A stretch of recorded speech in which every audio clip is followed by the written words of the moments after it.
You're watching KUJH-TV, Lawrence. KUJH-TV News starts now.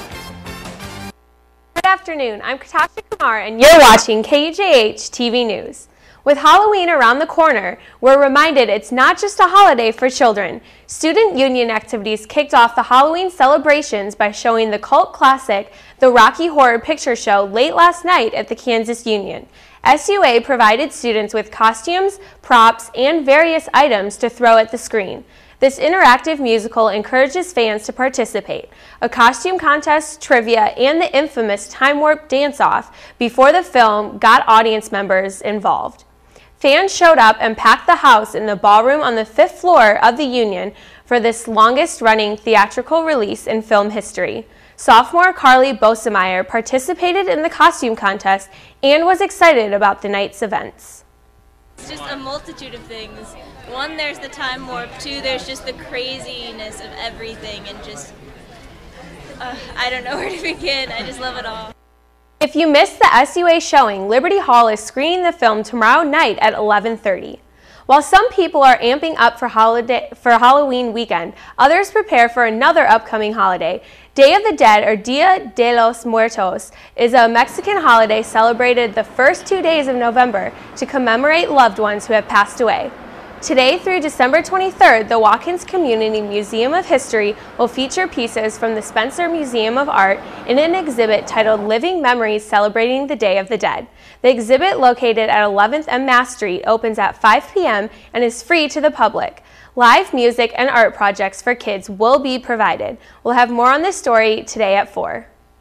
Well, it's official. West Virginia is joining the Big 12. The school notified the Big East of its intent to leave this morning. The Big 12 Conference issued a statement welcoming the university on its website shortly after. KU Chancellor Bernadette Gray Little said, "With their highly competitive teams and loyal fan base, the Mountaineers make an outstanding addition to the Big 12, and Jayhawks look forward to competing against them." We will have more on this story as it progresses. Also in conference realignment, it's a possibility that there was a mistake last night regarding Missouri's status as the newest SEC member. A bit prematurely, maybe. The SEC published a story last night with the headline reading, "Tiger Tracks, Missouri Joins the SEC." However, the page disappeared from the World Wide Web about 5 minutes later. So what is the status of Missouri in or out of the Big 12?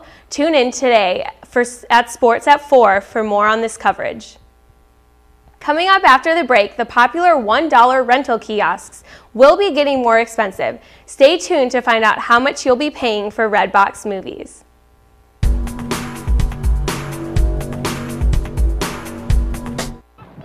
For you. Hey, Mom. You know, girls, I used to cheer back in my day. Ready? Okay!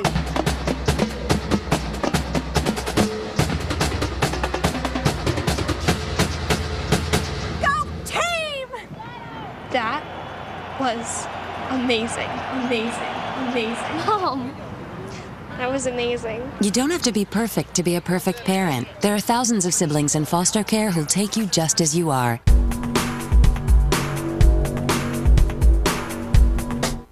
Welcome back.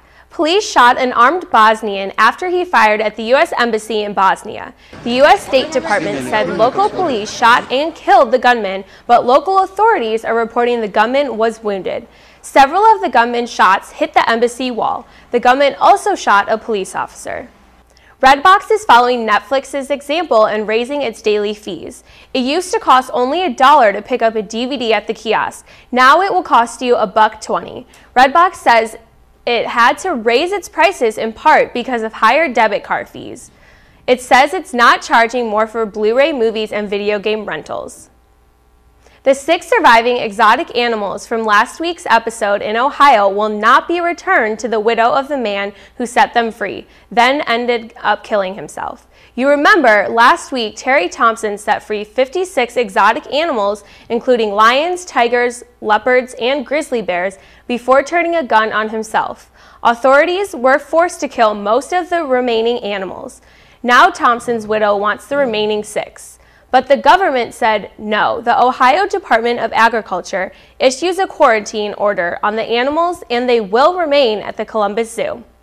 However, Thompson has a right to appeal the order. If she does so, she will be granted a hearing within 30 days. That's all for your 2 o'clock update. We'll see you back here at 4 for our full newscast. Make sure to check out thekansan.com for more on these stories. Thanks for watching.